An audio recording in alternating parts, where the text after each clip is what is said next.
nga ba gagawing easy ang lifestyle mo this 2026 onwards? How I take care of my physical aspect these days, guys?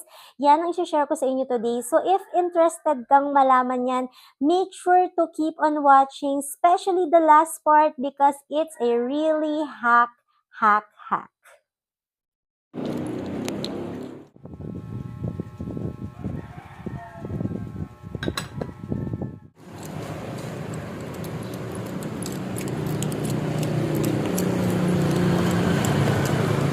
Hi there guys! Welcome back to my channel. This is me again, Shay, and yes, we are back today and this is actually a series of video na sinisimulan natin from this previous video na kung hindi mo pa napapanood, okay lang yan, isi-share ko or ilalagay ko yung link below kung saan mo siya mapapanood, then you can watch that after this video. But for today guys, is I'm going to share with you ano nga ba yung mga ginagawa ko lately para mas maging easy na gawin for you to be able to make sure na naaalagaan natin yung physical aspect of our lives. For our tip number 1, guys, is it's very important for me to choose the right meal.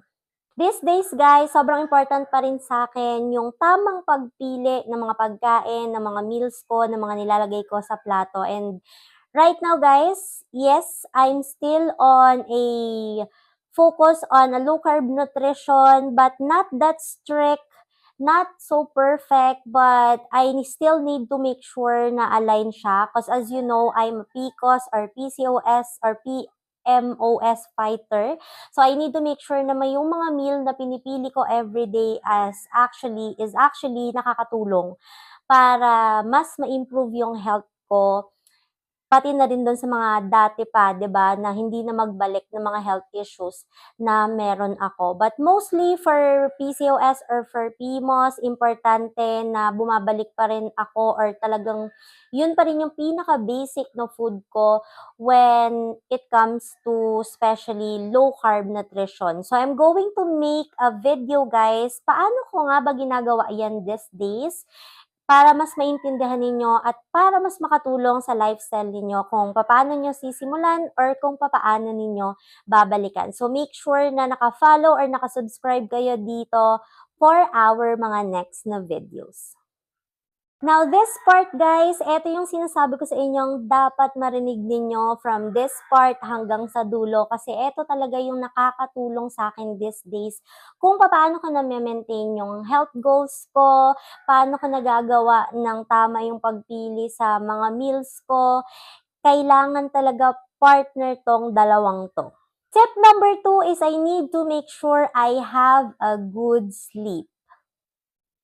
Super relate ako dyan, guys, for our adulting era, syempre, di ba? Especially if you're a mom like me, maraming ginagawa when it comes to personal stuff, syempre, for our business, for the content creation, kung ano-ano pa, but we really have to prioritize a good sleep. So, when it comes to good sleep, guys, I need to make sure na at least nakakatulog ako ng 7 hours or more.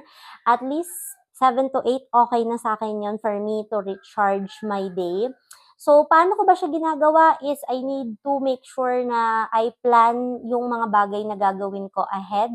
Mga bagay na importante na paglaanan ng energy and then I need to make sure I get that done within the day and then matutulog na ako around 10 p.m. within that day. So, normally guys, my goal is to make sure na naka-rest na ako by 9 p.m. So, if you are my follower, my subscriber, especially for my follower, for my pages, guys, is I need to make sure na 9 p.m. is nakahiga na ako. So, normally, I don't answer notifications, I don't answer mga inquiries. I'll do that the next day.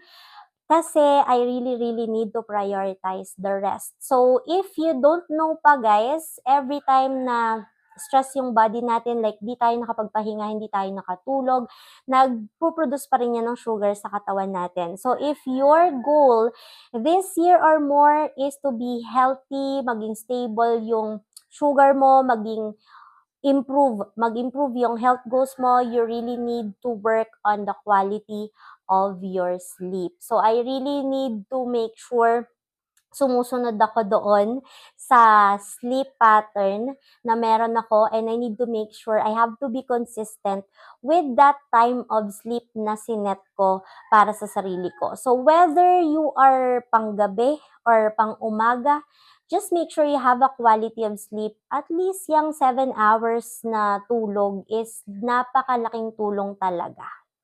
This next step or next tip, guys, is napaka-importante mo talagang marinig, and ito talaga yung panalong partner when it comes to best na sleep and then yung tamang pahinga, 'di ba? So, for our tip number 3 is quiet time.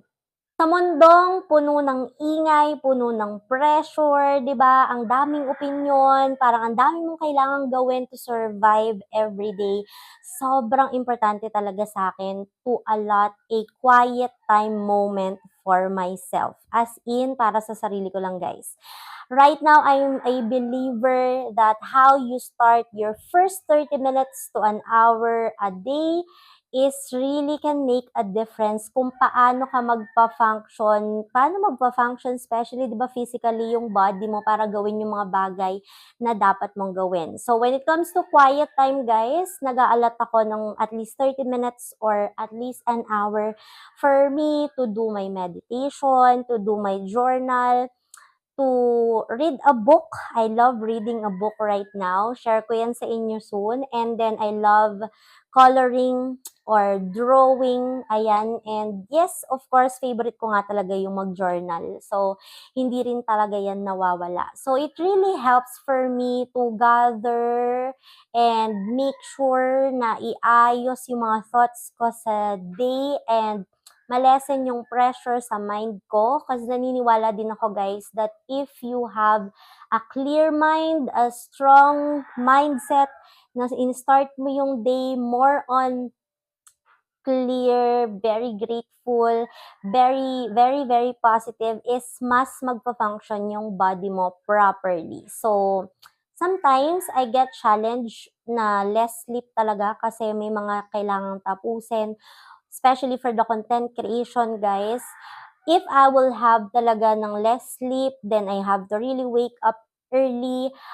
I don't skip the quiet time. I really need to do my best to really do that quiet times, whether it's going to be 10 to 15 minutes, because sobrang importante talaga yon for me also to lessen my stress level. So, isa sa mga iniiwasan natin when it comes to lifestyle, guys, is yung talagang ma-stress tayo. So, yung mga bagay na yon na ginagawa for us to sleep, for us to do the quiet time, yan talaga yung mga bagay na sobrang nakakatulong sa akin ngayon for me to improve this lifestyle consistently from this year onwards. So, sobrang laking tulong yan. Anything that you can do for you to be calm, mag-quiet yung mind nyo, maayos nyo yung mga thoughts nyo every day, especially if you are a mom like me and super busy with a lot of working stuff, personal stuff. Very, very hack talaga na napakaganda is to have a quiet time for yourself. Bonus tip, guys, dito sa part na ito, kung nandito ka pa, thank you so much at ang swerte mo, because bonus tip, I've been doing very, very good previous weeks, guys, because I was able to walk and jog early outside. So, finally, na-start ko na rin niyang gawin, and it's so very relaxing, it's so very helpful when it comes to my mind, my body. So, good morning, guys! Walking for the go muna tayo today. Ayan. Marami rin palang nag-walk ng maagang maaga. So, sabay tayo sa walking. So, ingat-ingat lang while walking, no? So, if you have a chance to do basic na movement para makatulong sa health ninyo, just do it. Even if a small walk man yan. But here's what I can suggest also, guys. If mai-stress ka kung mai-stress ka lang to do that workout, that exercise, then wag mo na munang gawin. But make sure balik muna tayo sa paggawa ng basic na pag mga nilalagay natin sa plato natin, 'di ba, yung mga kinakain natin, and then practice more of how you can do better for sleeping, how you can find that quiet time before you start your day. Kapag okay ka na doon, then you can do the exercise na mag-e-enjoy ka rin at the same time, and yes, sobrang magiging malaki talaga yung improvement niyan sa health mo. And again, importante yung something na nag-e-enjoy ka. So those are the tips na hopefully nakakatulong sa inyo, guys, or makakatulong sa inyo na makapagsimula or makapagbalik for you to be able to improve your lifestyle this year onwards. And it's something na gusto kong i-share na about isa lang yung katawan natin, guys. So make sure na alagaan na natin, 'di ba? So those are the tips na pwede ninyong gamitin. I hope nakatulong. If it does, guys, please make sure to click on like and feel free to subscribe and leave a comment para magkita-kita tayo sa next video, because next will be another series of aspect to show you. Pag-usapan natin yan more para mas matuto pa kayo at mas makatulong sa journey ninyo into improving more your lifestyle. So once again, this is me again, Shay. Thank you so much, guys, for watching. I will see you on our next vlog. Bye!